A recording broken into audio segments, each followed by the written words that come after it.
Morning कक्षा 10। आज मैंने आपको निर्देशांक ज्यामिति पार्ट 7 के क्वेश्चंस के हल भेजे हैं। उन्हीं क्वेश्चंस के हल में से मैं आपको एक क्वेश्चन समझाने की कोशिश कर रही हूँ। इसमें सबसे महत्वपूर्ण चीज़ है दो बिंदुओं के बीच की दूरी निकालना। निर्देशांक ज्यामिति में दो बिंदुओं के बीच की दूरी कैसे निकाली जाती है। अब देखें, आप जानते हैं निर्देशांक ज्यामिति में हम दो एक्सिस को जानते हैं। ये जो क्षैतिज रेखा होती है इसको एक्स एक्सिस कहते हैं, ये वाई एक्सिस होती है। एक दूसरे को 90 अंश पर काटते हैं। तो जो पहला होता है ये जो पहला 90 अंश का कोण जहाँ पर बना है उसको हम पहला चतुर्थांश कहते हैं। इसमें एक्स और वाई दोनों निर्देशांक धन धन होते हैं, मैं पहले भी आपको बता चुकी हूँ। और इसमें एक्स एक्सिस ऋण और दूसरा धन होता है। इसमें दोनों एक्स और वाई एक्सिस के दोनों के निर्देशांक ऋण ऋण होते हैं और इसमें जो होता है धन और ऋण होते हैं। ठीक है। अब है निर्देशांक ज्यामिति में कार्तिक तल पर दो बिंदुओं के बीच की दूरी निकालना।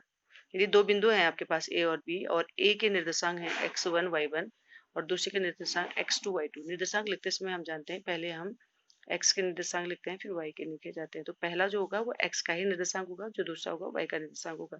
तो लिखने के तरीके ये होते हैं x1 y1 और b का निर्देशांक माना x2 y2 है। तो इनको बीच की दूरी कैसे निकाली जाती है। तो दूरी सूत्र होता है, दूरी सूत्र है अंडरूट x2 माइनस x1 का whole square plus y2 minus y1 का होल स्क्वायर। ये फॉर्मूला होता है। तो देखो क्वेश्चन है, मैंने लिया है 7.1 एक्सरसाइज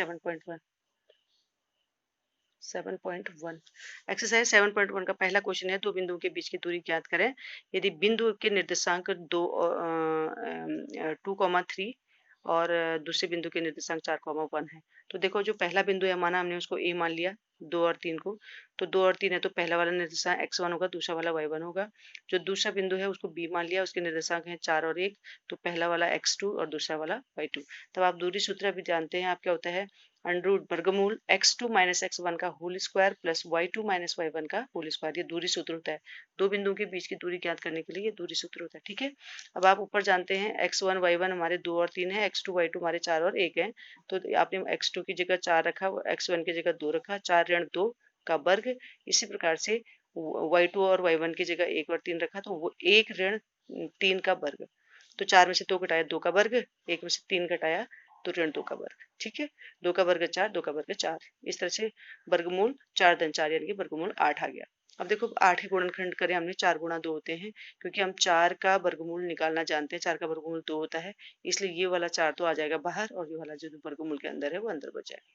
तो इस प्रकार से ए बी के बीच की दूरी कितनी आ गई, 2 वर्गमूल 2 मात्रक।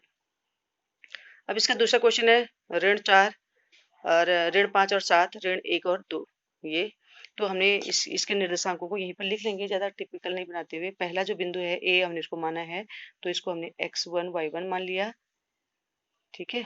और दूसरे वाले को x2 y2 मान लिया। ठीक है।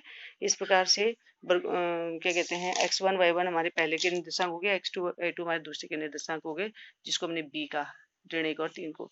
दूरी सूत्र आप जानते हैं, ये होता है अंडरूट x2 माइनस x1 का whole square plus y2 minus y1। जितने बार आप क्वेश्चन बनाते हैं उतने बार आपको फॉर्मूले को भी रिपीट करना चाहिए। रिपीट करने के बाद हमने x1 y1 x2 y2 की वैल्यूज रख दी, तो हमको वर्गमूल 16 धन 16 यानी कि 32 मिला। 32 को हमने 16 गुणा 2 लिख लिया, 16 दुना 32 यानी कि 16 का वर्गमूल हम जानते हैं 4 होता है, वर्गमूल 2 अंदर आ गया। इस प्रकार से दो बिंदुओं के बीच की दूरी 4 वर्गमूल 2 आ गया।